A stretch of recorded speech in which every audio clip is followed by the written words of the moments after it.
Hey my Novabites, Temporal Nova and Rats here, and welcome back to 14 Days with You.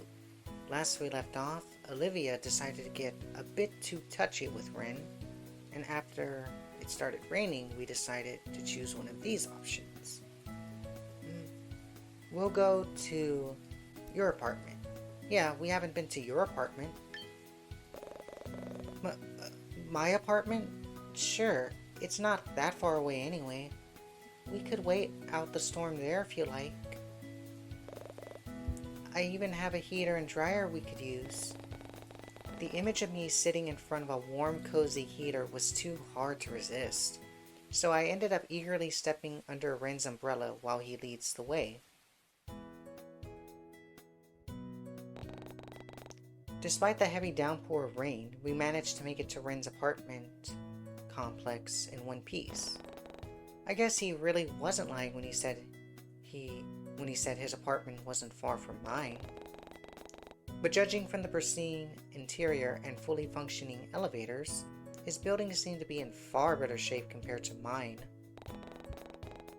The elevator ride could have been a little less awkward though, if it weren't for the slow ascend and tacky music. Or the fact that Ren deemed it appropriate to shake his hair like a wet dog and get water droplets everywhere. Once the elevator doors slid open, I was immediately met with a grandiose corridor and large spacious doors, and I found myself wondering how much it would cost to live here in a place like this. Don't look too hard at how messy my place is, okay? I wasn't expecting to have anyone over today, so I didn't bother cleaning up. I'm getting a weird sense of deja vu. Thankfully, I don't have any white-haired neighbors who like to take their plants on walks. Actually, now that I think about it, it's a bit strange, but no one lives on this floor aside from me. I'm not really sure why, but I'm not going to complain. I can make as much noise as I want. No one would notice. Ren shoots me a mischievous grin, and I find myself wondering what he meant by that. Like, loud music and stuff? Movies? Yeah, something like that. He unlocks the door with some electronic card attached to his keychain, and the moment the door swings open, I let out an audible gasp. Ren doesn't seem fazed in the slightest as he flicks on the lights and walks into his own home, but I could only stand at the entrance to his foyer in shock.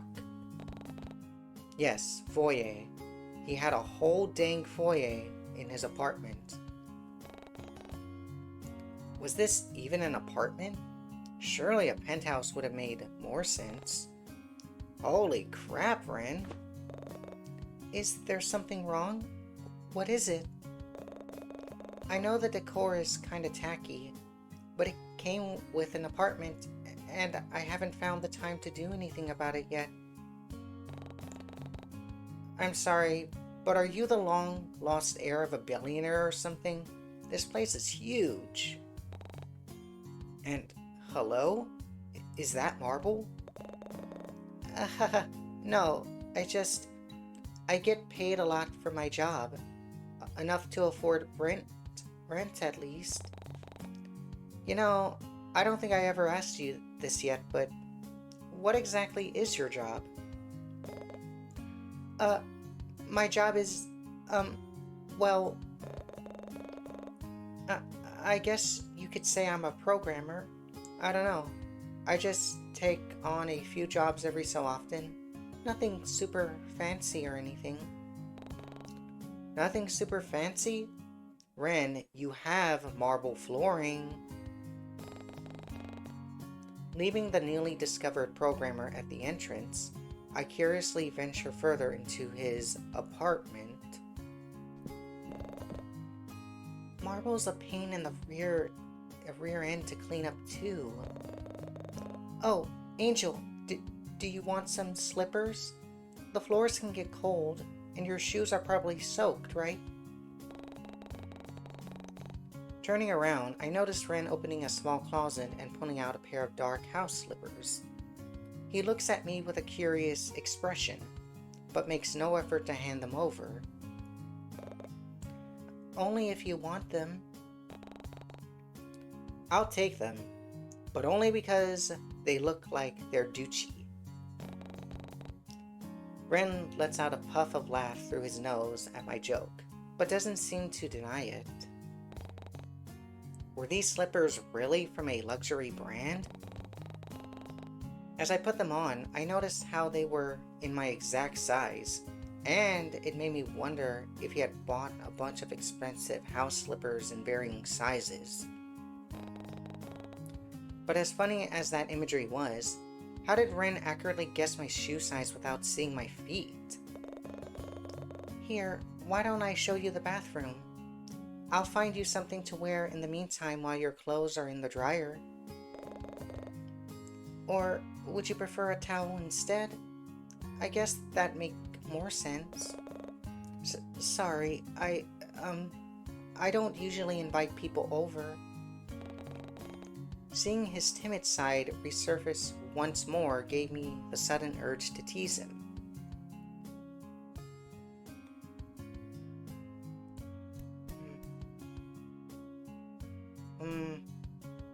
Don't you have any friends? Well, I do, I think. Though, to be fair, I haven't invited him to my new place yet. But he doesn't exactly live in Cortland Bay in the first place. What? What? Nothing. Never mind. Anyway, I'll show you the bathroom. You can use it whenever you want in there. Nothing's off limits. First, it was offering to spend the night at my place. Then it was asserting himself as my boyfriend in front of my friends. He really doesn't care about anything about personal boundaries, huh? I was beginning to think that Ren didn't really seem to mind when it came to me invading his personal bubble as well. Though it seemed pretty standoffish around Theo and Leon, and it took him a while to warm up to Eleanor back at the library. He even seemed indifferent when he first met Violet, but I figured it was only because he was shy.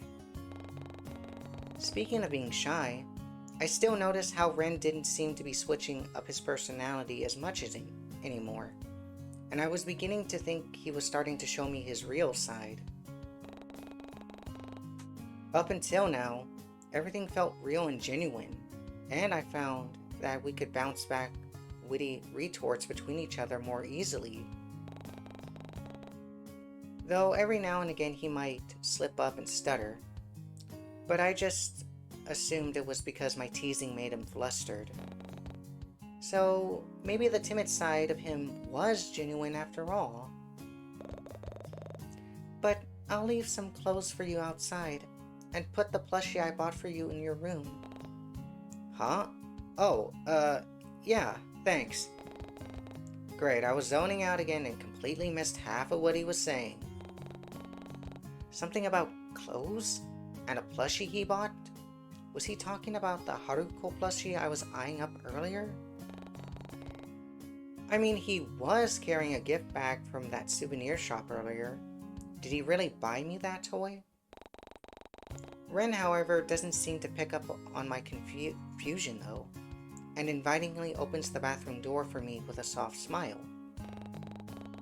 And so, without trying to make things awkward, I quickly slip inside and lean against the door for support. Which was fortunate for me because one sweep of the bathroom had me stumbling back in surprise. Whoa. Even his restroom looked expensive. I was afraid of touching anything, fearing I accidentally break it and end up paying for it. Glancing around again, I noticed how his countertops seemed to be void of any dental care, hairbrushes, and skincare products. though a few bottles of concealer and an open box of hair dye sat in the corner near the sink. Well, I guess that answers my burning questions on whether or not he naturally had pink hair. But now it made me wonder, if Ren does dye his hair, then what was his natural hair color? There were still so many things I didn't know about that soft-looking guy, and I was beginning to question whether coming here was a good idea or not. With a sigh, I decided not to waste any more time thinking about irrelevant things and instead turn my attention back to the shower. Quickly stepping out of my clothes, I jumped into the unnecessary large glass booth and turned the water on. Glancing at Ren's shelf of, albeit limited, hair and body products, I couldn't help but notice that one brand in particular just so happened to be the exact same as mine. Did we use the same body wash? He didn't really smell like me, but maybe that was because I wasn't paying much attention. I mean, who randomly smells people out of the blue anyway? Shaking my head in such a silly notion, I begin to scrub away the lingering smell of rain from my body and quickly finish washing up. Well, rain can have a good scent too. Bundled up in a warm towel, I crack open the large door and poke my head out into the hallway. True to his word, Ren left a small pile of clothing outside the bathroom, neatly stacked and propped against the side of the wall. Bringing the contents back inside, I noticed that one piece of clothing in particular was a rather comfy looking hoodie. But the design on the front, however, was rather morbid looking and didn't really suit Ren's vibes. Maybe from a horror film or something? Shrugging my shoulders, I put the hoodie on and instantly get enveloped by the sheer amount of fabric, or enveloped by the sheer amount of fabric. I mean, it made sense considering Ren's large and lanky frame, but this was just absurd. I had to stifle a laugh from the amusing sight in the fogged up mirror, but I had to admit that the soft fabric felt nice and warm against my skin. Even the scent that came from it felt oddly comforting somehow. Turning back to the remaining clothes in the pile, I gently pick up the next item and try to put it on. The gray sweatpants didn't seem to fit the length of my legs despite the number of times I tried to roll up the elastic, but luckily Ren was thoughtful enough to give me other alternatives. The dark pair of shorts seemed like a better option, especially since it came with a drawstring and deep pockets. Once I was fully dressed, I stepped out of the bathroom and aimlessly walk around until I hear faint sounds of a TV playing. Feeling curious, I follow the source of the sound down the hallway. Icky news: a sudden storm hits the bay by gale force winds and knock over street signs and even awnings. It's believed to be the sudden change in weather will die down soon, and to stay safe indoors. I continue to follow the noise until it suddenly cuts out and changes into a glaring monotone sound, indicating that the television must have lost all signal. And soon enough, I find myself in Ren's spacious lounge room. Aside from the TV, the rest of the lights were off, but I could make out most of the dark shapes within the room with ease. It was just as tenuous as the rest of his house, though I couldn't help but feel like it lacked any form of life. I prefer minimalism anyway. This lounge looks minimal. It just didn't seem like someone actually lived here. The furniture was gaudy yet tasteless, there was hardly any personal decoration or colors, and there was nothing that really screamed Ren to me. There were no personal touches, photos, items, hobbies, nothing. Just tacky furniture and the bland smell of something sterile. If I was going to be honest, it gave off the same vibe as a dentist clinic or a hospital. I was just thinking that. I mean, he did mention moving in, right? maybe that's why. Who moved in? I like your shirt, Ren. Surprised by the sudden voice, I spin on my heels only to find Ren coming out of one of the hallways with a new set of comfy clothing.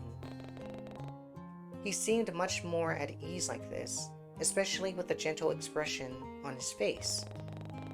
I watch as he takes a respectful glance at my attire, before sheepishly averting his attention to the ends of his sleeve.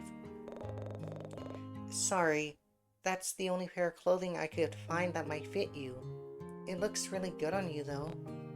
Oh, thanks. You can even keep them if you want. The sound of thunder rumbling in the distance cuts off Ren's mumbling, and I involuntarily step closer to him. Without missing a beat, he reaches out and rests a protective hand on my shoulder to steady me. Ren idly glances out of the window before turning his undivided attention back to me once more, only this time with a determined look. It's really pouring, huh? I could only nod my head at his words, suddenly feeling sheepless at all of a sudden. I really should have checked the weather forecast before I went out today. But to be fair, it didn't look as though it started spontaneously raining when I left my apartment this morning. And I guess I was enjoying my time with Ren to the point where I didn't even realize the weather was turning sour. Angel? Sorry, what did you say? I just asked if you wanted to stay the night here. You know, seeing how hard it's raining out there, and your clothes haven't finished drying yet. It'd be no trouble, and I could return the favor, considering how you let me stay at your apartment yesterday. Staying at his place for the night? Well, this certainly isn't how I expected to end my day. But would it really be that bad? It definitely beats waiting out the storm and walking home with a bunch of puddles everywhere.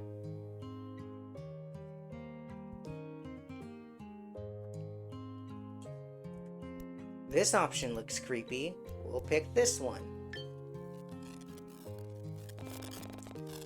Wait, what was that? Did I really want to spend the night at Ren's place? I guess I did. I couldn't really remember otherwise. I guess I could stay, if that's really okay with you. Yeah, of course. It's totally fine. Wow, he was just an energetic, eccentric man, wasn't he? Let me know if you need any more pillows or blankets, or if the room gets too cold. I haven't worked out how to use the fancy heater system yet, but I can definitely try. Also, you already know where the bathroom is, but if you... Okay, I think I got it, Ren. I shoot him a reassuring smile as I turn to face him at the door. I should have gotten used to his attentive and observant behavior by now, but it still felt like a foreign side of him that I hadn't fully uncovered. Still, at least he wasn't stuttering as much as anymore. I know, sorry. I just want you to be as comfortable as possible, so just treat this house like it's your own. Alright, gotcha. He looks like he doesn't want to leave, and instead lingers in front of the door a little while longer. Are you sure there isn't anything you need? Anything at all?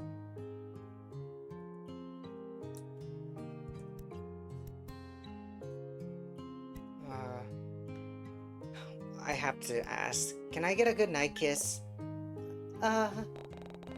Almost sheepishly, I dared to look up and gauge Ren's reaction to my words. He seems to be taking it as best he can, judging from how bright red his cheeks and neck get, and the fact that he can't seem to look me in my eyes. Ren, don't get all shy on me now. Before I could finish my sentence, Ren was already leaning down and pressing his soft lips against my own. I barely noticed the way his hands gently hold my shoulder to keep me steady as his head tilts to the side. The kiss was brief and chaste, but it still made the both of us flustered. Well, you got your first kiss. Is that okay? Huh? Okay, good. I'm glad. Before I can even respond, he's already turning on his heels and speed walking towards his own room. Shaking my head at his odd behavior, I close the door behind me and slowly make my way towards the bed. I noticed that the Haruko plushie Ren had bought earlier was sitting atop the sheets, and I gently bring it closer to my chest to give it a soft squeeze. So he really did buy this for me after all. The faintest hint of cherry and mint emits from the toy, and makes my mind drift to thoughts of that strange pink-haired man once more. He was still as odd as usual, but some parts of him were starting to feel rather endearing. I noticed how he was no longer stuttering as much or acting as shy, and it made me wonder if we were getting closer. Now I really thought about it. How do I feel about Ren? How do I feel of him? Honestly, he is kind of creepy, but I have to admit, I'm crushing on him. Okay, so maybe I did find him endearing and attractive. Ren was very considerate and attentive toward me during our date, and I could see myself wanting to go on another date in the near future. He certainly had boyfriend potential, but I still needed to work up the nerve to make it lean towards that direction. He seemed far too hesitant to do it himself, but it would have been nice to see him put more effort into it as well. Oh well, just knowing Ren wanted to spend the entire day with me is enough. Rolling onto my side, I hugged the plushie closer so I could be surrounded by his comforting scent as I slowly drift off to sleep. That's still a bit weird just with your scent, but whatever. End of day 2. The next day will begin soon. Progress has been saved. The unusual sounds of city life and traffic pull me away from my slumber, and I wake up to the sight of an unfamiliar ceiling. This wasn't my bedroom, and this certainly wasn't my bed. Last I checked, my duvets were in a patterned purple, a housewarming gift from Violet when I first moved into my apartment, not this dark shade of black. Confused, I rubbed the sleep from my eyes in order to fully take in the rest of the room, and just like that, memories from yesterday start flooding back. Oh right, Ren offered me to let me stay the night due to that freak storm that swept over Cortland Bay. It was sweet of him to do so, and it had me wondering where he was now. Was he fast asleep? Or perhaps he was already awake? Deciding there's no time like the present to find out, I stretch out the knots in my body, wake myself up fully, and jump out of my bed. As soon as I walk into the hallway, the mouth-watering scent of something sweet and sugary greets me, and it almost has my feet floating toward the kitchen. Curiosity, or perhaps hunger, takes over my body, and before I know it, I find myself navigating through the maze of Ren's stupidly large apartment. Speaking of the devil, there Ren stands in his kitchen, hunched over the stove with a spatula in one hand, and what appears to be a recipe pulled up on his phone in the other. He doesn't seem to notice my presence yet, so I take the opportunity to study him a little bit more. And although I could see most of his backside and side profile, I could easily make out the concentrated look on his face as his gaze flips back and forth between his phone and the pan. But just when I think he's about to turn around, Ren lets out a surprised noise and immediately lifts the pan from the stove. Jeez! Sniffing the air, the smell of something burning invades my nostrils, and he has me retreating back into the living space for some fresh air. Wow, did Ren really manage to burn a pancake? Or maybe he just wasn't that confident in cooking. I would have preferred waffles though, but whatever. Regardless, seeing him put so much effort into something so trivial did manage to pull at my heartstrings. Deciding I had my fill of watching Ren, I finally make myself known.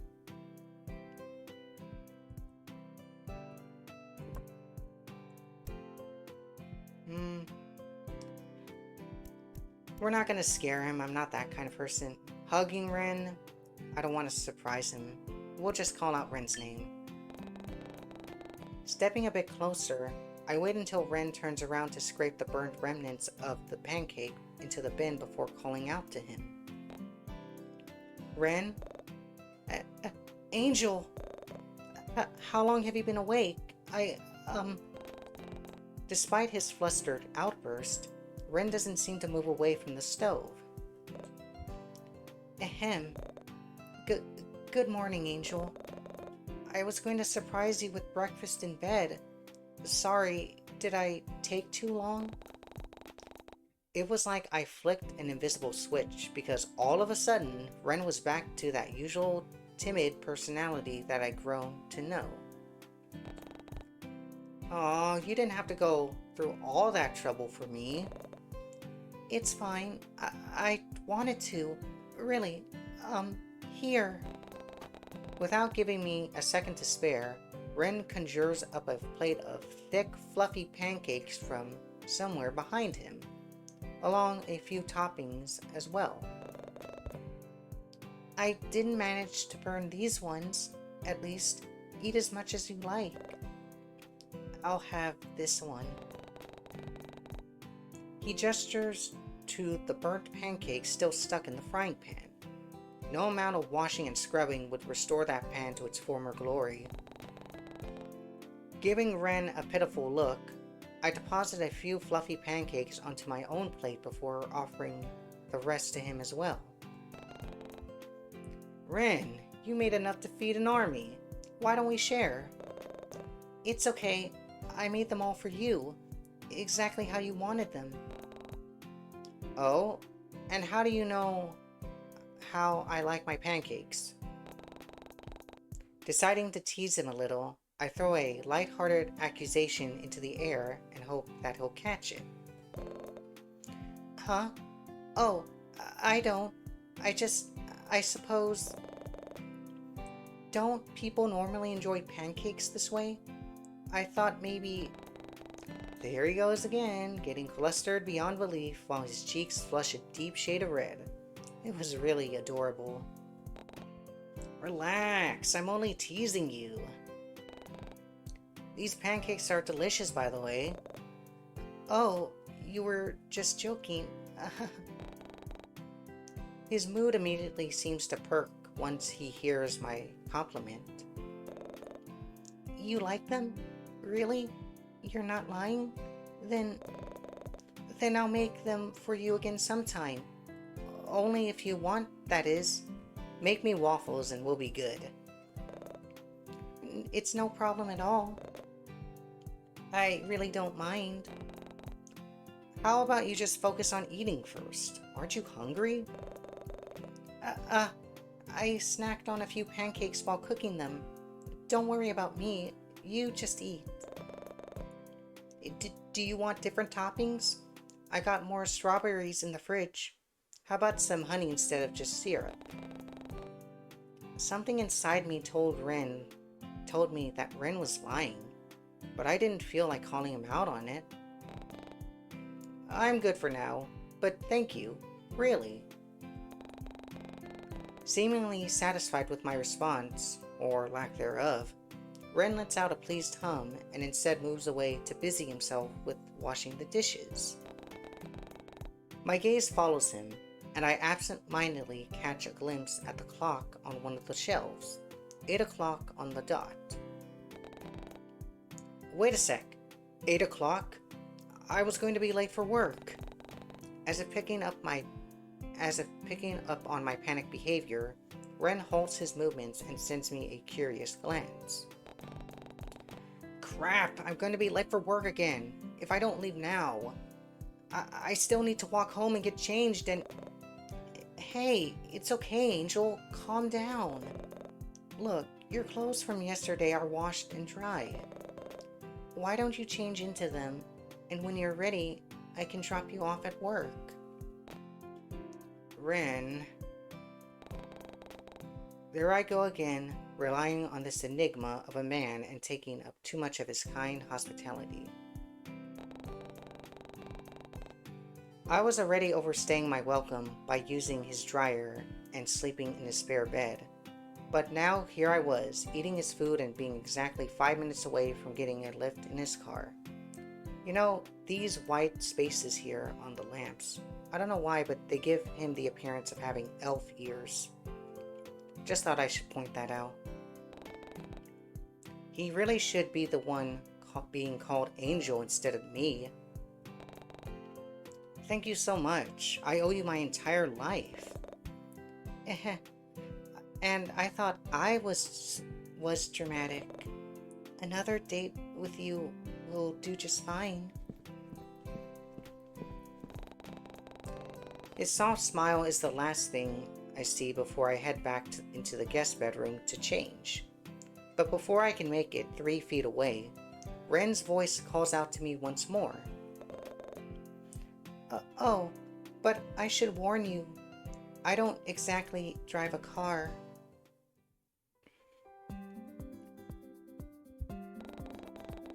Turns out, Ren doesn't actually own a car like I expected. He owned a dang sports motorcycle. All black, sleek, and scary. But what surprised me the most were the faded Always With You sticker decals that adorned the tank. So Ren was a fan of that webcomic as well. I always assumed the community was rather small. There wasn't much talk about the webcomic online, so it was nice to know someone else enjoyed it as much as I did. But just as I was about to bring the topic up, my vision goes dark as Ren places a helmet over my head with a smile. He fastens and adjusts the strap before motioning toward the back of his bike with an expectant look. Admittedly, I was a bit hesitant to hop on that thing, but Ren assured me that he'd tell me what to do and keep me safe the entire time. The last time I went on a motorcycle was with my grandpa, and I was the passenger. Still, I don't feel comfortable riding or driving motorcycles. Daunting couldn't even begin to describe how I felt when the engine turned on, and I was certain Ren had scratch marks with how tightly I was clinging to him. But I somehow came out of it unscathed. I even managed to bag myself a nice warm hoodie that smelled like Ren, even if its only purpose was to protect me from the wind and flying debris. Smell... a more intelligent term would be pheromones. And when we parted in front of the library with a friendly goodbye, Ren waited until I was inside the building before taking off. But I barely made it 3 feet inside before a mess of blonde hair enters my field of view and almost knocks me over. Angel, there you are. Quick, I need your help. Eleanor's anxious demeanor catches me off guard, and I immediately do a sweep of the library for anything out of place. but I'm hardly given any time to take in my surroundings before Eleanor reaches for my arm and all but drags me behind the reception counter and towards a mountain of paperwork. Stacks upon stacks of books, files, newspapers, and Melina folders cover the entire expanse of their desk, and for the briefest moment, it almost resembled a messy archive repository than her workstation. Well, what's all this? This was supposed to be sorted out yesterday. I swear I did it already. In fact, I know I did. I remember leaving it all to Conan's office before I left work yesterday. So you can imagine my surprise when I saw it back on my desk this morning. Eleanor seems genuinely concerned, especially with how she's flitting about and pacing back and forth in front of me. It's almost like she'd seen a ghost, and if I hadn't known any better, I honestly would have believed it. Please help me. If Conan finds out I somehow messed up again, I don't know what will happen.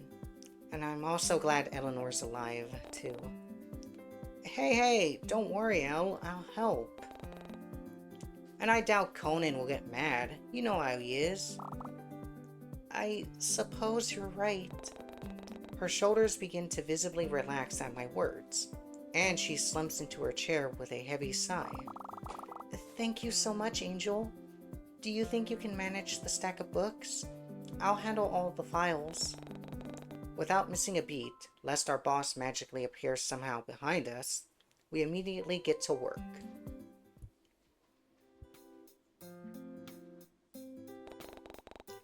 Time flies by when I had my chatty coworker keep me company. She fills me in on how the freak storm caught everyone off guard, and how some of the patrons shared the same idea of seeking refuge within the library as well. Apparently, Eleanor was the only one around to keep an eye on things, and from the sounds of it, she seemed to take on the leadership role like a pro. Still, discussing her whereabouts had me thinking. That reminds me, where did you go the other day? The other day? What do you mean? You remember Ren, the pink-haired guy? Huh? Oh, Loverboy. Yeah, him. After we had that conversation with Ren, I never saw you afterwards. Oh, let me think. I watched as she inclines her head to the side to think, and all too quickly, she snaps her fingers and gives me an affirmative nod. Oh, that's right. Well, this is a bit embarrassing, but I ended up going home early. I must have accidentally bumped into something while cleaning the stockroom the other day, and before I knew it, one of the shelves came tumbling down on me. It wasn't until a little while later when Conan found me and pulled me out. You knocked over an entire shelf? Miss Kristen. Knowing I was only teasing, Eleanor sends me a sheepish smile and bows her head to hide her reddening cheeks. But now that I think about it, the shelves in the stockroom always seemed relatively stable to me. My coworker wasn't known for her strength, so it didn't make much sense for it to topple over that easily. But thankfully, Eleanor elaborates more, almost as if she could hear the gears in my head working overtime. Well, I suppose it was a tad bit odd. I worked in this library for more than 5 years now, and not once had I heard so much of a creak from those shelves. It does seem strange, yeah? Look, well, I have no doubt Conan will be installing new storage shelves soon. Oh, speaking of, did you notice the new awnings outside the library? I suppose the sudden storm from yesterday had something to do with it. In fact, oh, maybe you heard it on the news already. I've heard that all the rain. Our conversation gets cut short as I watch Eleanor's attention drift behind me and towards the flashing red light above one of the shelves. Duty calls, I guess. As soon as she stands, I shoot her an appreciative smile, which she returns with an apologetic one of her own, and meanders her way toward the aisle.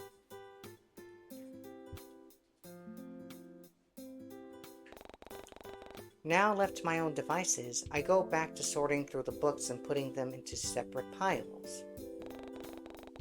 I managed to get a solid 10 minutes to myself before the sudden sense of unease creeps over me. I felt as though someone was watching me, so I take a curious sweep around the vicinity to try to locate the source. But nothing seemed to be out of the ordinary. People were studying, others were quietly typing away at computers, and I could even spot the back of Eleanor's head from her spot near the fantasy fiction aisle. Nothing was out of place yet that unnerving feeling of having eyes on the back of my head still lingered. In fact, now that I thought about it, it was eerily similar to the feeling when I was walking home a few days ago. Violet's words about someone breaking into my apartment echo in my mind before it all suddenly dawns on me. That's the supposed person watching me. Could it be linked? No, definitely not. Shaking my head, I try to dismiss those unsettling thoughts before they start to develop into something more sinister. There was no one watching me. After all, there was hardly anything impressive about me to warrant a stalker in the first place. I was as plain as they come, and if some loser really did break into my house, they left empty-handed. That alone clearly proved I don't know anything worth stealing, except maybe my limited edition Attack on Giant figurines, but even then, I remember thoroughly inspecting my entire apartment once I got home. Nothing was out of place, nor looked like anything had been touched. Everything was as I left it that morning. Yet, it still didn't explain why I was feeling this way. Fear and apprehension seem to overwhelm my senses so much that my mind barely registers the sound of something rustling. And I looked down to see that I had been worrying the papers in my hand for the past few minutes. Have I been stressing out that badly? Jeez, I really was letting out all this paranoia to get the best of me. Shaking my head once more, I decided it's best not to let those thoughts fester and grow into something far bigger than it should be. No one broke into my apartment, and no one was watching me right now. I was just making a mountain out of a molehill, and nothing was going to scare me. Hello? Ugh. Whoa. Instead of some creepy stalker dressed in all black, I met with blonde hair and expensive-looking clothing. Was this the person I felt watching me? It was difficult to make out her words over the loud, rapid sounds of my heartbeat, so I tried my best to calm down before responding. Sorry, I didn't notice you come in. Welcome to the Corlin Bay Library. Can I help you with anything? I hope I sounded professional enough, though I'm sure there was still a lingering sense of fear in my words and a facial expression to match. But it starts to dissipate as I take in the woman's appearance. Her green eyes seem oddly familiar to me, but what gives it all away is how the woman slightly inclines her head to the side as she looks over me with concern. Surely not. Was that... I don't suppose... Are you Kira? Eleanor told me about you. In the flash. I'm actually here to visit my darling sister, would you believe? But now that you piqued my interest, She shoots me a harmless wink and rests her hands atop the reception counter. Wow, even the clanging of her jewelry sounds expensive, and I can't help but look at her in awe. Tell me, what else has Nori said about me?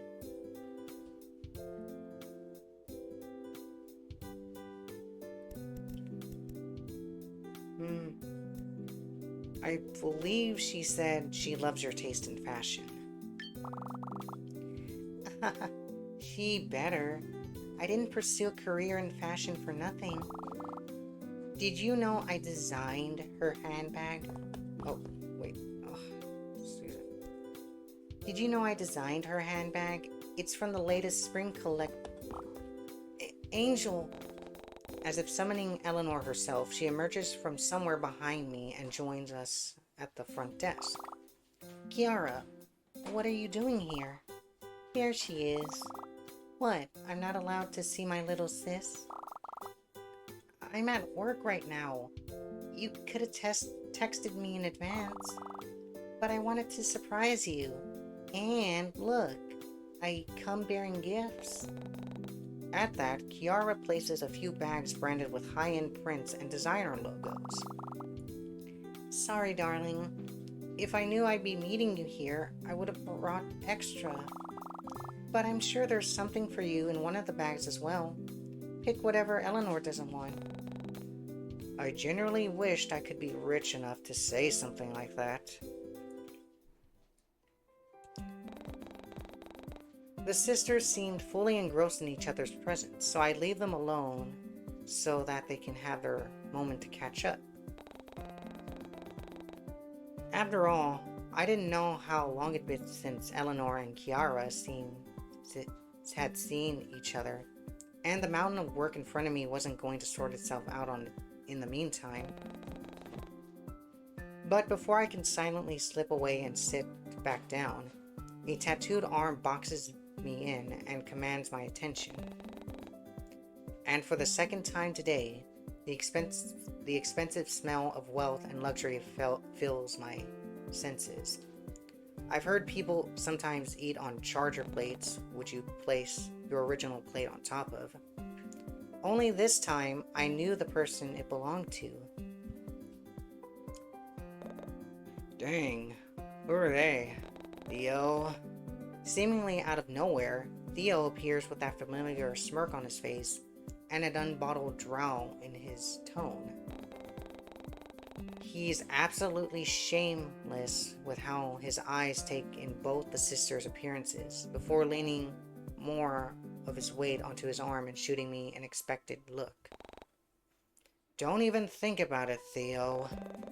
Trust me, you don't want to know what I'm thinking right now. Given how he leans even closer to my side with a sultry grin, I end up believing his words. After all, I wouldn't put it past Theo to think up multiple ways to cause a scene in his free time. Not jealous, are you? Why would you even... Whether or not it was my sudden outburst that captures their attention, Eleanor and Kiara finally seemed to notice us, and I thank my lucky stars for a chance to escape this conversation. Perhaps I could sneak off to the employee lounge while everyone was busy talking. I'm sure... You work here too? I got a few things here that you could check out. Despite my disgust at Theo's blatant flirting, Eleanor seems to be eating it up with a slight blush on her cheeks. Oh, actually, I'm just visiting. I don't work here, but little Nori over here does. I'm sure she can help you out. Despite her friendly tone, Kiara seems to be passively shutting down Theo's attempts at flirting and redirecting it towards Eleanor instead. Yet, Theo doesn't seem to be picking up on it, instead choosing to lean a little more against the counter, so that his muscles flex under his form-fitting shirt and crosses his ankles. You're not from around here, are you? I remember a face like yours. The name's Theodore, by the way, but cuties like you can call me Theo. Charming. I'm Kiara. And no, I'm only in town for a few weeks. I'm visiting some relatives and finding some inspiration before I head back home. Inspiration, huh? I could show you around. Well, aren't you fun? What about my baby sister? Huh? But I'm older than you. Come on, live a little, Nori. You always tell me how you're holed up at work all the time. I suppose, but... Looks like you need a bit of fun. I can help with that. Have either of you been to the aquarium yet? It opened recently. Not yet, but I have to give your offer a pass, I'm afraid. Aquarium's not your style? You're not my style. Roasted. Ouch. Despite the low blow to his ego, Theo didn't look the slightest bit offended. In fact, he seemed to thrive off it. But as if fate felt the urge to intervene, Kiara's phone suddenly goes off and startles everyone. Sorry, give me a sec. I need to take this call. She slips away before any of us have the chance to respond, and without missing a beat, Theo immediately takes her previous spot besides Eleanor. And what about you? Me? Don't see anyone else around, Princess. Oh, well, I mean, I think it'd be fun, but I suppose it would be a bit awkward if it was just you and me. You heard her, doll. As if finally acknowledging my presence, Theo turns to me with an expecting look on his face. Why don't you tag along? I'll see if Leon wants to join the fun. It'll be like a double date. At that, Eleanor visibly seems to relax a bit. I spare a quick glance in her direction, and I can pick up the barest hint of hope in her eyes. Wait, she wanted me to go on a date with Theo? I don't know, Elle. Aw, what? Got better things to do? Look, I'll pay for everything. I'll even pick you up as well if you want. Sound good? Not that I ever openly admitted to Theo, but his offer was finally starting to sound tempting. I mean, free food and an outing? It was all too good to refuse. However, Ren is gonna get pissed at this if he sees me, but... You know, Eleanor is nice. I do want to help her. Fine, I'm doing this, but for Eleanor. Eleanor seems to brighten at that, and her smile just about makes it all worthwhile. There we go. Knew you weren't going to chicken out on us. Then it's settled. Leon and I will meet you both here tomorrow after work. What time did you finish? Around 10. There you are, Angel. I didn't realize you were busy. Finally, as if someone had heard my prayers in time, Conan emerges from somewhere behind me. What was up with that today? And offers me an escape from the current conversation. Without missing a beat, I turn towards my savior and spare him a thankful glance. I make sure to silently apologize to Eleanor as well, clearly uneasy with the thought of leaving her alone with Theo. But she seems all too happy with how she suddenly shoos me away with a hand behind her back. Sure, I can slip away for a moment. Do you need something? Just an extra pair of hands to sort through some boxes. But if you're busy, I'll manage it myself. It's fine, I could use a breather.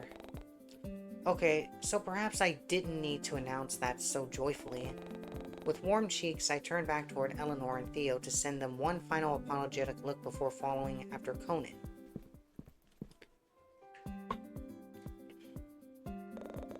Apologies for this. I didn't mean to steal you from your friends. This happened to be sorting through all the books a co-worker managed to knock over this morning. and making sure that they were all in the correct category before putting them back onto the cart. This felt eerily similar to what I had previously been doing with Eleanor, only this time there wasn't any Theo-shaped annoyances to keep me company. But man, I swear, Conan had to be the only boss who'd be perfectly fine with their employees slacking off to talk with their friends instead. He hadn't said a word about Theo, and possibly Kiara too, depending on how long he'd been standing behind me, and it seemed more than okay with us huddling around the reception desk. Deciding not to push my luck, I returned Conan's soft look with one of my own.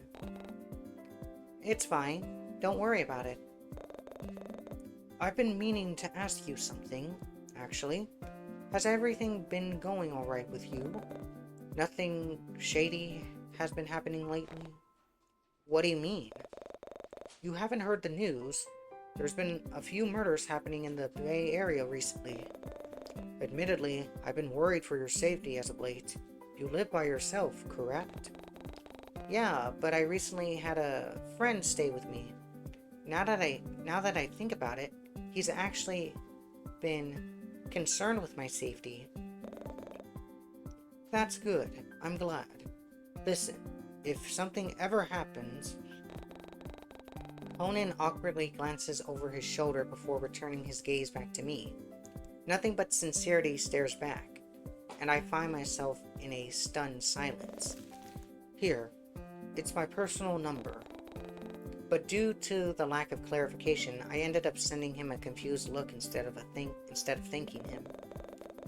"I know you've only recently moved back to Portland Bay, but you've yet to put someone down as your emergency contact. I'm worried you won't have anyone to call in case something does happen. I want to make sure you're safe at all times." "Oh, thank you, Conan." "Of course." He gives my shoulders a gentle pat before resuming his original task. The conversation falls back into an easy, comfortable silence, and I pocket his number before pouring all my focus toward the books laid out in front of me.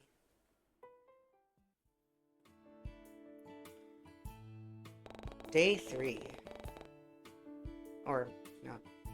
The rest of my shift passes by uneventfully, and at some point Eleanor informs me that Kiara had to leave for work-related matters, and wouldn't be coming back for a few days. She had even asked Eleanor to give me her number as well, alongside mentioning something about sharing more embarrassing stories about little Nori the next time we talk, whatever that meant. Still, it was really nice to finally meet Eleanor's sister, and it was even kinder of her to gift me a fountain pen before she left.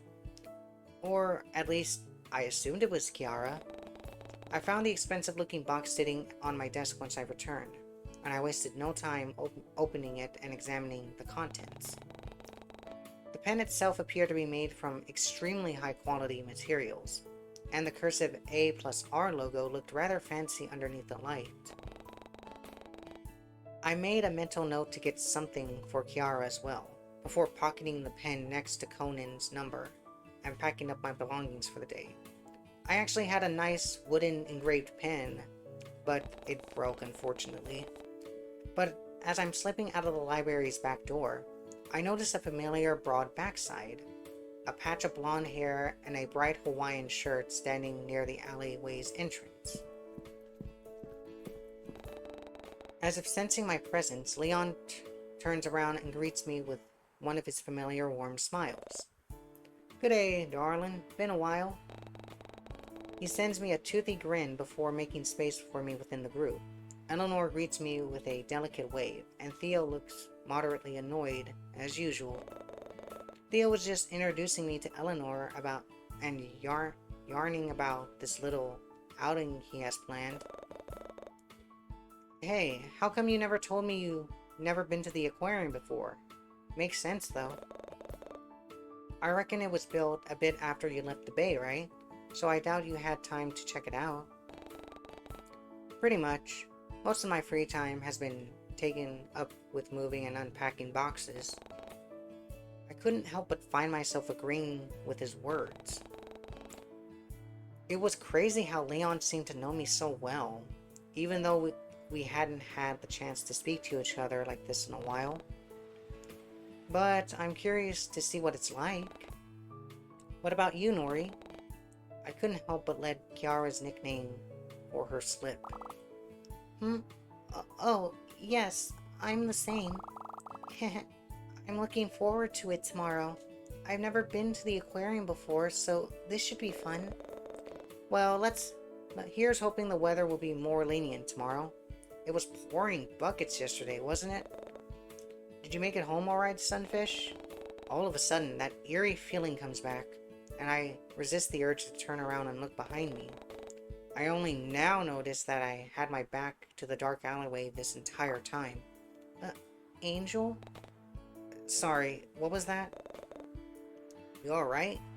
You look like you've seen a ghost. I watch as Leon looks behind me before glancing at Theo and Eleanor for what seems like reassurance. No, it's nothing. I guess I had a long day at work. Nah, I get it. Feeling tired? You should head on home then. Please, don't let us keep you any longer than we should. Want me to drop you off? Car's out front. As much as I appreciated everyone's concern, I honestly wanted to be left alone right now to clear my head. And going on a walk would surely do me wonders. Besides, if it was still somewhat bright out and there were people around, so I had no reason to worry about my non-existent stalker. I also heard that some new merchandise arrived at the local manga store, which I had been meaning to check out. So that would surely help me get my mind off things. It was along my route home anyway. What harm could possibly come out of a quick detour?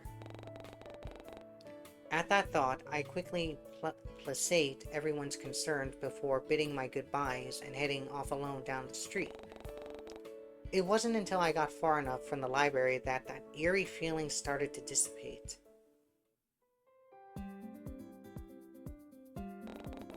The nostalgic smell of comic books and green and plastic greets me as I enter the all-too-familiar manga store, and I immediately beeline my way towards the anime aisle. I was set on collecting the last remaining accessories for my mini Attack on Giants display, and I wasn't about to let my paranoia get in the way of that. But as I was passing through a few of the aisles, I noticed a familiar shade of pink near the cashier.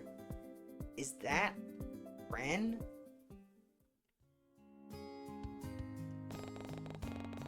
He looks cute with a mask and that ponytail. I didn't even notice his motorbike out front, if he even bought it up until now. Up until now, I always assumed he walked everywhere.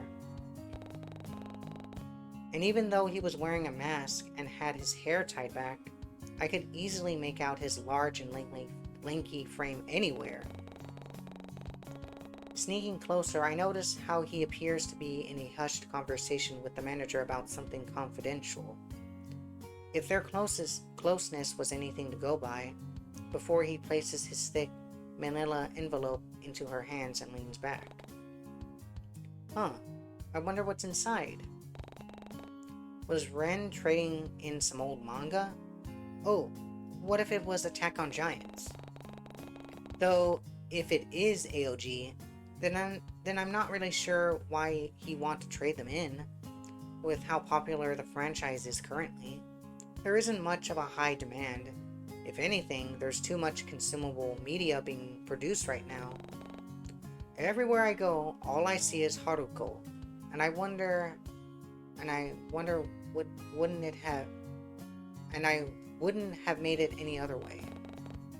And speaking of my beloved Haruko, now that I got the better look at Ren, is that a limited edition spring Haruko hoodie? He also looks cute in that. I thought they weren't selling them anymore. But just as I was about to make myself known to ask questions, Ren was already turning on his heel and slipping behind the large racks filled with cosplays and gaming-themed apparel. His height does does him no favors though, as I watch his head peek out from the top while he bobs and weaves his way towards the side entrance. At that very moment, my phone decides to jump scare me suddenly by going off, and it startles me enough to temporarily forget about Ren. Letting out a string of curses, I reach into my back pocket and pull out, only to see Moth's name flash on the screen. With a grin, I accept the video call and hold the phone up to my face. Hey, listen, now isn't really a good time to talk, but... Oh no, that's terrible. Get well soon, or sorry for your loss, or... well, whatever. Anyway, listen. Guess who won an all-paid holiday trip overseas? Me, that's who. It'd been a while since I last saw Moth's face, but they appeared just as boisterous as I remembered them. And for free too. I mean, okay, yeah, I still need to pay food and stuff, but hey, where are you? I'm in a manga store. Hold on. Can we backtrack for a second? You got free tickets to where? Is that a Haruko figurine? Can you get it for me? Please, please, please, please, please, look. Moth. I'll pay you back, promise. I'll pay for shipping too. It's so cute. Look at his widow outfit. Look at his tiny little jacket and tiny little shoes. With an eye roll, I reach behind me for the figurine, but not before picking up the accessories I originally came here for, and slowly make my way towards the cash register. Once Moth hoots and hollers calm down, I gently try to coax them back onto the original topic. Oh, right. You asked where I was going. Well, it's actually a surprise. Seriously? A good surprise, though. Hey, you're still in correlate. For a brief moment, their screen starts to lag and a loading symbol pops up. Moth? I'll be in almost that okay with you. Their voice cuts in and out, giving an almost robotic effect before the screen eventually fades to black. With a heavy sigh, I end the call and shoot Moth a text to let them know that they got disconnected yet again. But as I absent-mindedly look out the window, I notice the blurry outline of Ren's figure sitting on a bench outside, busying himself with what looked like a phone in his hands. Next! The cashier's voice pulls me away from my thoughts, and I quickly pay for my purchases, all while sparing not-so-secretive glances at Ren from beyond the shop window to make sure he was still there. It was strange, but I couldn't help but hope that I'd get the chance to catch up with him on my way out. I know it'd been barely more than a few hours since I last saw Ren, but I still wanted to thank him for letting me stay at his place for the night, and for washing my clothes, cooking me breakfast, driving me to work. The cashier pulls my attention away by handing me a bag and receipt, and I give them my thanks before making a beeline towards the exit. But just as the doors swing open, I noticed that Ren had already left. He was no longer on the bench where I last saw him, and I couldn't spot him on either end of the street either. I think it's best to leave Ren alone for now. We're kind of a bit obsessed with him. It was like he was never there in the first place, and I almost find myself wondering if I had imagined the whole thing. It was a shame though. I really wanted to see him and his charming smile again.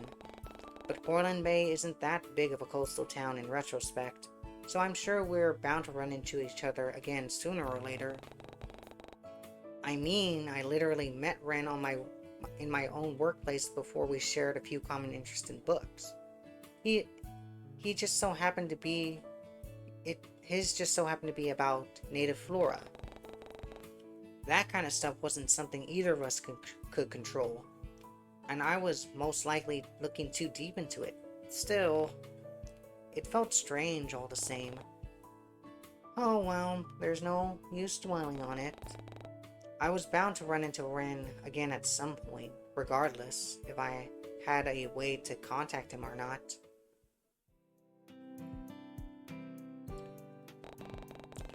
It was beginning to get dark once I arrived back at my apartment complex, so I quickly usher my way up the staircase and onto my floor. But as I'm making the long trek up the stairs, I bump into someone lingering around the corner and almost end up tumbling down. Whoa! Hey, watch it. You again, Olivia? You already annoyed me once at your workplace. Glancing up, I noticed that it's the cashier from yesterday who was glaring daggers at me while I tried to steady myself with the railing. That was Olivia, wasn't it? She makes no effort to help me, though she does move to the side in order to give me space at the top of the stairs. It's then when I took notice of the giant basket of laundry in her arms, and it makes me wonder if she was actually going to carry it all the way to the laundromat by herself. Clearly, she was stronger than she looked. Sorry, I didn't mean to. Olivia cuts herself off once the severity of the situation finally sinks in, before she sucks in her cheeks and lets out an exacerbated chuckle. Seriously? What could she possibly find so funny about this situation? Of all places, a staircase. Really? Your boyfriend sure has a messed up sense of humor. What? No, it's nothing. Look, I didn't mean to knock you down the staircase like that. I've just got a lot on my mind lately, and I wasn't looking where I was going. Hey, it happens. It most certainly didn't. But Olivia seemed to be having a rough day, so I wasn't going to make her day worse by being rude to her. She already looked on edge for some reason, especially with how she kept sneaking glances over both our shoulders. It was almost like she was looking for something, and I would have asked her about it if she didn't beat me to it. So, where's that boyfriend of yours anyway? Not lurking around the corner like a creepy psychopath, is he? Who? Seriously, your boyfriend? The guy you visited the souvenir shop with the other day? Oh, Ren. He's not my boyfriend. We're just... Well, actually, he is my boyfriend. Great. No need to rub it in my face. And why are you so indecisive? Either he's your boyfriend or he's not. You know what? I'm not even sure why I'm having this conversation with you. Forget it. I'm in a rush, so please move. Clearly done with the conversation, Olivia sidesteps me and starts to make her way down the stairwell. But she only manages to get a few feet before she turns around once more. Resting her laundry basket on a hip, she looks up at me with an unreadable look. You live on this floor as well? Then it looks like we're going to be seeing each other more often. But just some neighborly advice. If you plan on bringing Ren around, keep it down. I'm not afraid to file a noise complaint. And with that, she disappears around the corner. What was that all about? Deciding it wasn't worth my time to mull it all over, I slowly make my way towards my apartment. Not bothering to turn on the light, I toss my keys into the tray, shrug off my jacket, and unceremoniously drop myself onto the couch. Today had been a whirlwind of events and emotions, and the worst part was that it still hadn't ended yet. I still had an hour or so left before I consider any dinner plans, so I figured I might as well spend the evening winding down in the meantime. All too quickly, an idea pops into my head, and I reach over to grab my phone. Ooh, we can invite someone. Let's invite someone. Figuring it'd be best to catch up with someone instead of stewing over in my apartment alone, I pick up my contacts list and idly stroll through it. Conan's number immediately catches my attention. Being the newest addition to my contacts and sitting near the top of the list, before my curiosity begins to stray once more. Without so much as hesitating, I tap on that person's number and bring the phone closer to my ear. Ren. Let's contact Ren. That's odd. I don't remember scrolling all the way down to view his contact details. Nevertheless, I find myself tapping on Ren's name and bringing the phone closer to my ear. He picks up almost immediately, and I can practically feel the excitement and mauve flowers expel from the screen and hit me in the face. Before I knew it, Ren is agreeing to come over as soon as he can. So I quickly turn the lights back on, clean the place up a bit, and anticipate his arrival.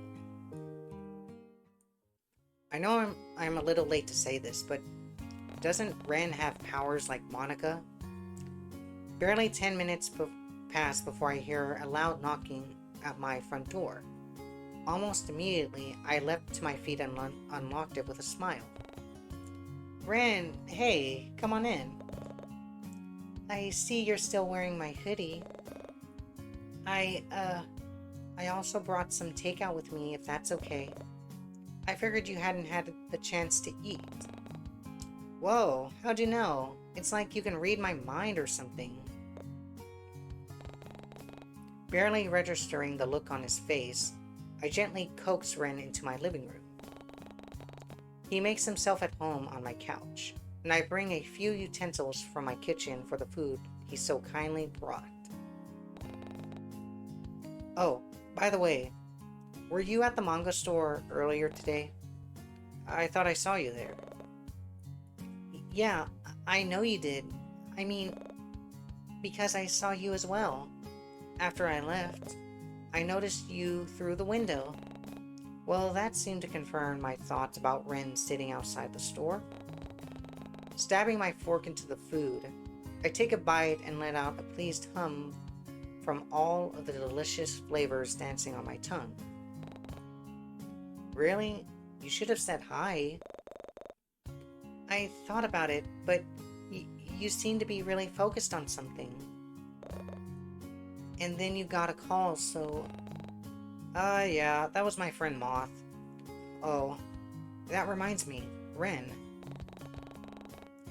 At that, his full attention is immediately on me. Takeout long forgotten as the taller male moves his seat to face me. I remember you saying that you liked Attack on Giants too, right? I could introduce you guys. They're a diehard fan for the anime, and I'm sure they wouldn't mind. Oh, Moth is the one who's interested. Almost shyly, he turns his head away and meekly scratches at his jaw. I don't mind, but...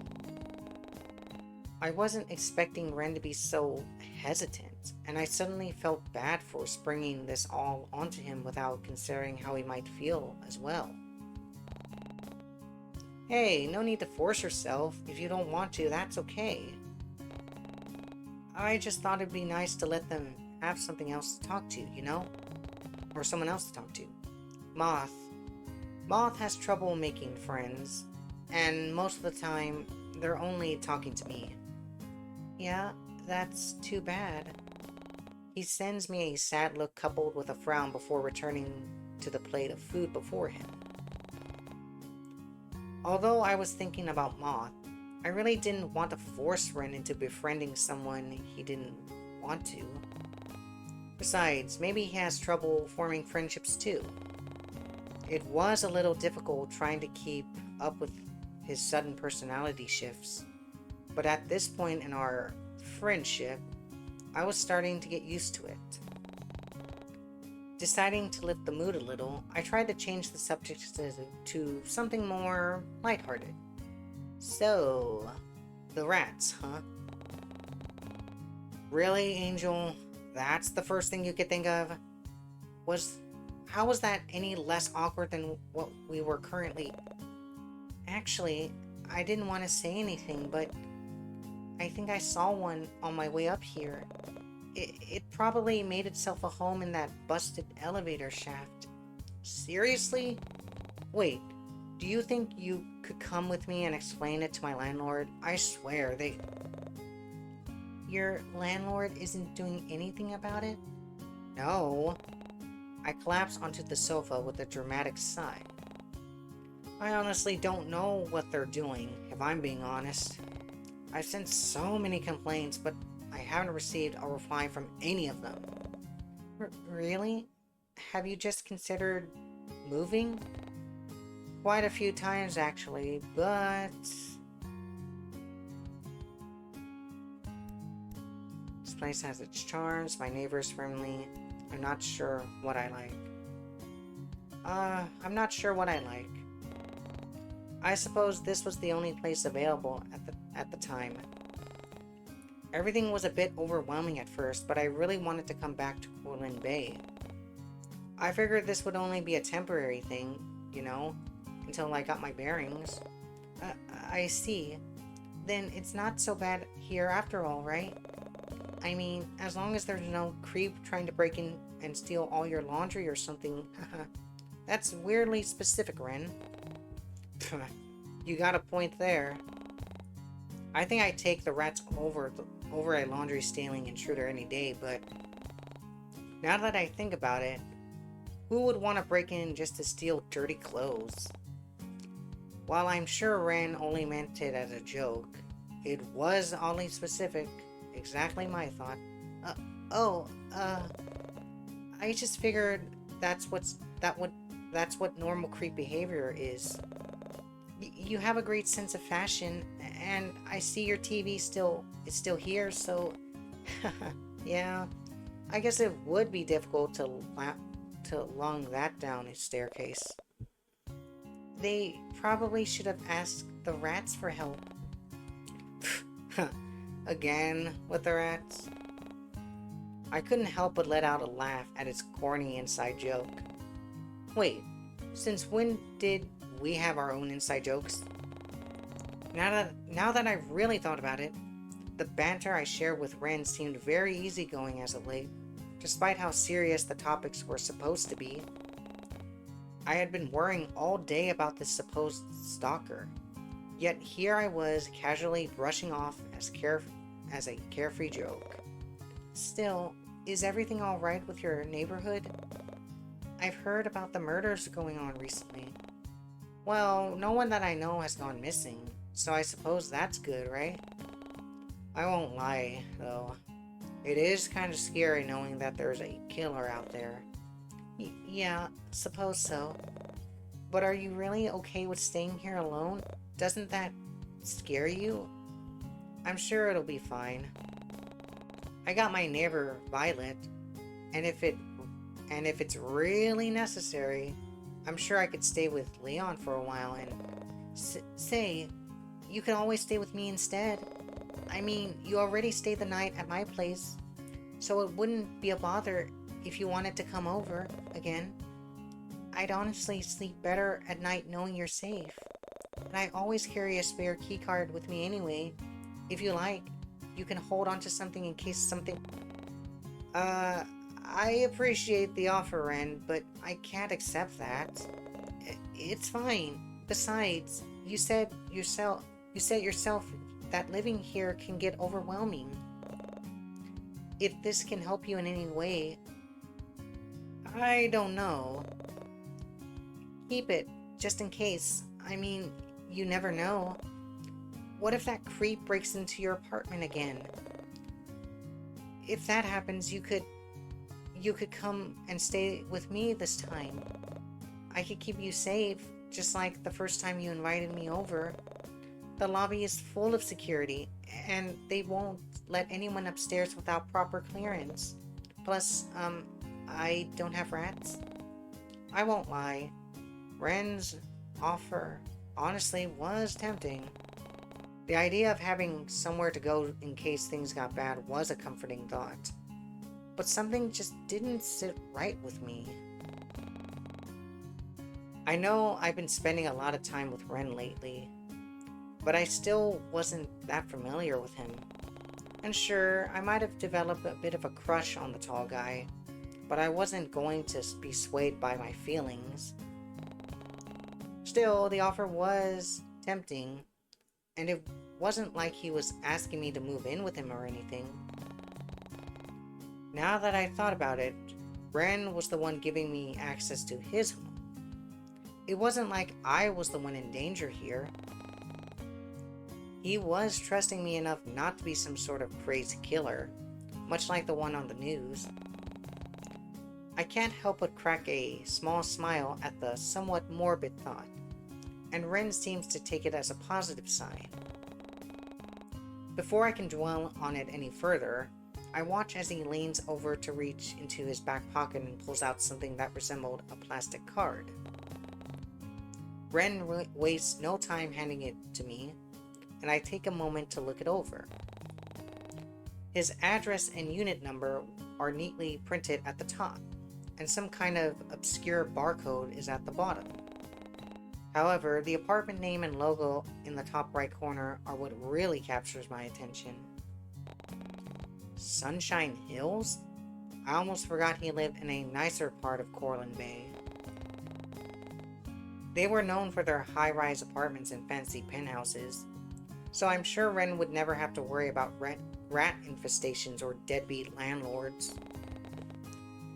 Though, the more I thought about it, the more willing I was ready to accept his offer. Maybe it wasn't such a bad idea after all.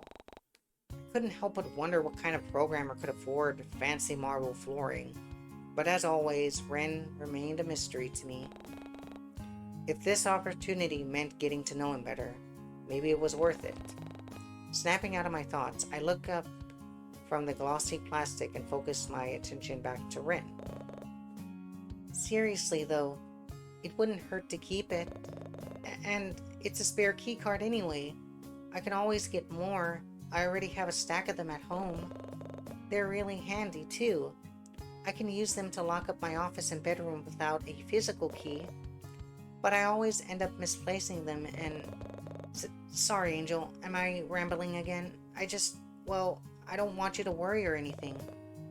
And you never know what might happen. I've seen what's been on the news lately, and I just want you to be safe. He wants me to be safe. Where have I heard that before? Well, I suppose so. Great, then... He glances back at the plastic item in my hands with an expectant look, almost as if he was waiting for me to put it away. And when I carefully shove it into my pocket, Ren seems to visibly relax and lean back into his chair once more. Then it settles it. Come by whenever you want. You don't even need to call. Thanks. I think I still call him in advance, or even shoot a text. As lovely as Ren's welcoming hospitality was, I wouldn't want to disrupt or intrude on anything.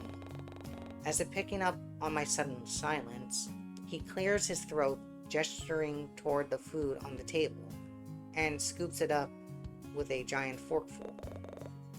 Anyway, we should finish this before it gets cold. Oh, yeah, you're right. Deciding to ease the tension once more, I speak the first thing that comes to mind as I stab my fork into the container as well.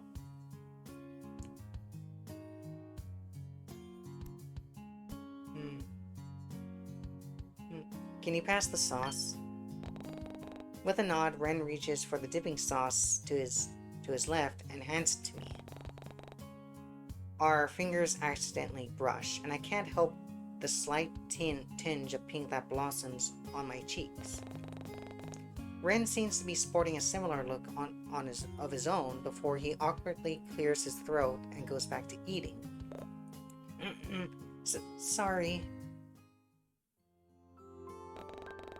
The casual banter continues throughout dinner, and soon enough, all the containers were empty and our stomachs were full.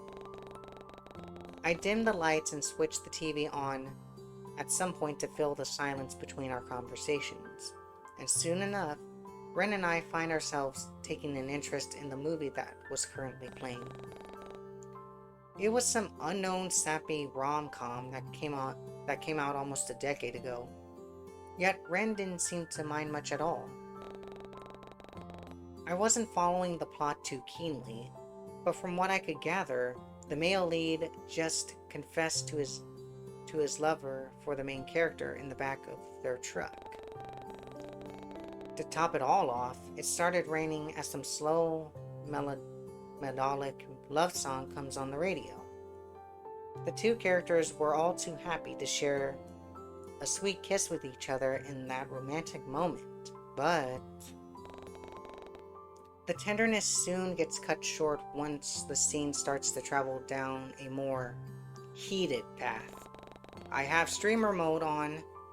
The kisses become more passionate, and before I know it, I'm watching the main character lean across the center console to sit in their lover's lap instead. Clearly, I wasn't expecting this to happen in what I falsely believed was a harmless rom-com, so I dare to glance in Ren's direction to gauge his reaction. Yet, aside from the faint dusting of pink on his cheeks, the rest of him seems all too relaxed. There's an arm casually thrown over the back of the couch while the rest of his body is slouched into the plushiness of the seat. His lanky limbs are stretched out in front of him, while his thighs are spread out slightly, and the space between his legs was beginning to look inviting for some reason. Was it because of the movie? Before I could stop myself, I find my mind wandering.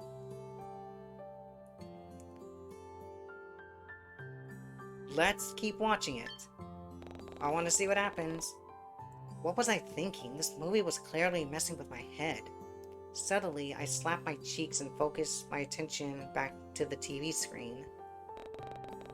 But every so often, my gaze flickers back to Ren to see if he was feeling just as awkward as I was throughout the scene. And it seems I was right. It was almost painful watching him awkwardly clear his throat a few times until his interest ultimately shifts toward my wall instead. I almost felt the urge to look away once the couple starts to get even more handsy with each other. And when it starts to become a bit too much to bear, I impulsively change the channel. A monotone voice droning on about the weather fills the silence, and I feel the couch move as Ren shifts in his seat.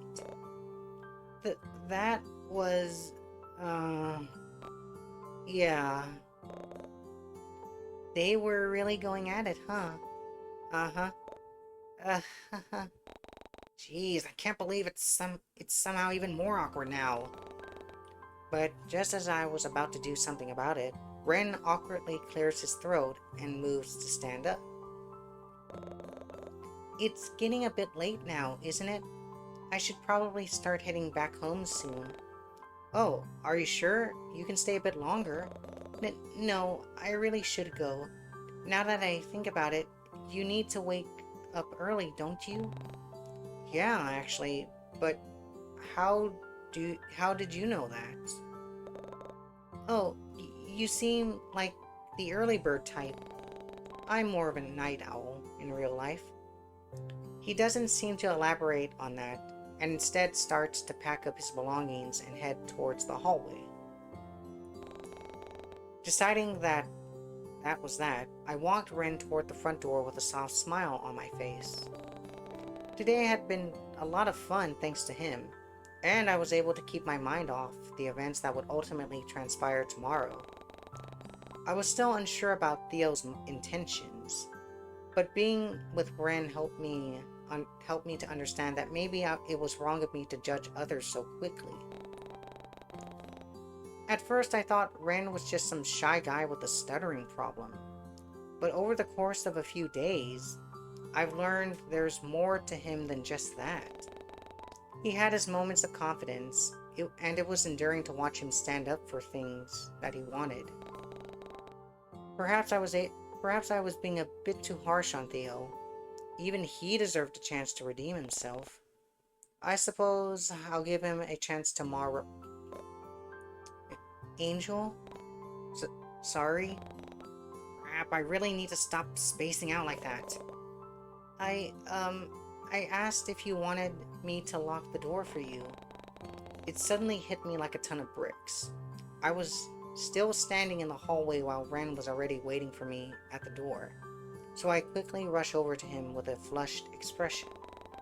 Sorry, I was just busy thinking. I can lock it, thanks though. Haha, you do that a lot. That's cute. Thank you, Ren. I almost roll my eyes at his words as I lean against the front door and watch Ren awkwardly shuffle on my doormat. Thanks for today, and sorry for taking so much of your time. Not at all. Thanks for coming over. Get home safe, okay? Ren seems to light up the moment I voice my concern over him. Yeah, okay. I will. You too. Or, I mean, you're already at home, so go to bed safe, or sleep safe. Sleep well?